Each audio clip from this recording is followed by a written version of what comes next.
And here we are again. Star Trek Strange New Worlds, Space Adventure Hour. I don't understand that title. An hour? Come on, I don't get it. Maybe I do get it. I'll explain that in a minute. I'm referring to this review from my perspective as Holo-Tech gotcha, mystery, and a little canon. Hey, Norb, Silver Age, we look at Golden Age of TV, Silver Age of TV, comic books, movies, and give you how this aligns to today's culture like this with Strange New Worlds. So, you know, this thing, I had likes. I got dislikes about this. You know, overall, you know, some of you may know my scales. Some of you may not yet. The best you can get is platinum for me, platinum, gold, silver, bronze, tin, lead. You know, this episode, I kept going back and forth. If it wasn't for breaking canon, I can give this a definite bronze, but because it screws up with canon again, I'm giving it a 10. I'm rating it 10. Kurtzman and company don't seem to care. Skydance, you're still our hope on August 8th, 9th. You can correct some of this. I mean, obviously, this stuff is already in the can for season 3 of Strange New Worlds, and season 4 is already in the can. I know it's not much to do, but hopefully we can go forward and do some fixing things. Yeah, a lot of other videos talk about how I think they can fix things. You know, I loved how this episode started.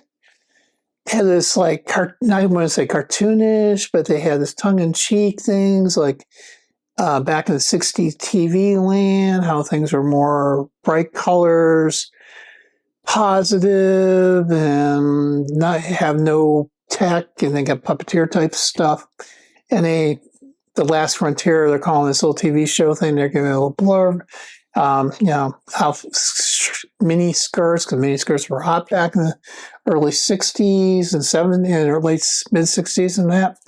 You know, so that was cool. That kind of, you know, skimpy costumes, cool, colorful, bizarre-looking aliens with strange things. And then we have, you know, the captain, you know, who's our young James T. Kirk-ish person, who is not really that, doing Captain Kirk's style of dictation and talk. I thought that was really cool. I also thought that was when they shifted over to the current thing, and they're out in space to look at a nebula, it's going to collapse, and they want to study that. I think that was kind of cool. But then some of the things that Holo-Tech glitches, they want Luann to test this potential holodeck program as something that can help recreational things for those people who are on long space flights for 5, 6, 7 years. You know, cool. Oh, by the way, at the beginning, when we were talking about this Last Frontier thing, they said 84 months. That was a tongue-in-cheek thing to Star Trek's 5 years. So that's 7 years. And they said 84 months. I don't know why that's 7. I guess 84 months comes off your mouth better. So that part was good. So they give her this task, test this thing like a test pilot would do, hit it hard, hit it hard, hit it hard. And, but the thing that really doesn't make any sense is we got a prototype. You don't have the designer or the engineer that originally designed this thing on board the ship. Doesn't make any sense. Doesn't make any sense you don't have your chief engineer on the ship. You got Scotty, no offense to Scotty, but Scotty's a junior great engineer at this moment. So he's on this ship, and then you have, you know, this, they're looking at this nebula. What can go wrong? Of course you know things are going to go wrong. Of course. Then the canon issue I have, you know, their line goes visit Spock, and they're going to do this dance thing, and look, they're doing this little dance, you know, he's doing this calisthenic dance thing, and he's sort of trying to romance the land because Nurse Chapel's off the table now. So, I'm sorry, stop this emotional crap. Come on. Spock's emotions, Pung Far, I think it's called, doesn't happen for 1.7 years. Come on. This is like, come on, this craziness. And stop this. So anyway, we go into this. She goes into this test thing, and obviously the characters are designed off the current actors because they got their images from the buffers of the transporters, blah, blah, blah. So this thing is designed. She decides to go with this murder mystery person, detective she liked, and want to make that thing, and she want to make that challenging, and Spock and Scotty had configured this thing a little bit to work. And so she goes in there and she meets Spock, and Spock goes, so I just want to double check on things. And the the hologram is actually active and nobody knows it. And that's not Spock, as we found out. It's actually a hologram that comes out later. So this whole thing goes on, and more she gets challenged. This program gets more and more complicated and thirsty for power from the systems because they don't have a separate power supply, but warp engines supply power to this as well. So eventually, of course, what could go wrong?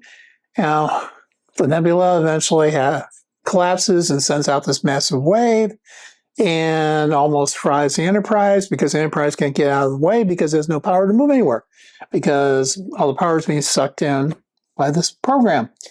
Okay, who can see that coming? That's another dislike about this thing, but anyway. So I did like the mystery. I did like the little mystery thing. I like that. Now, the mystery thing is really good. I thought decently acted. The bad part is Pike's character, Anson, who plays him, is, this is supposed to be his show. He's not being active. I know historically, in a lot of the Star Trek episodes, we like to have, since TNG, or not, since Next Generation, we've always had an episode that kind of focuses a little bit more on one of the characters to give us more depth and understand that character. So Luan being this is good. I like that. But displacing them and making anything else look more soft doesn't make any sense, especially when you're putting this thing out for some free viewing on Pluto and some of the other platforms.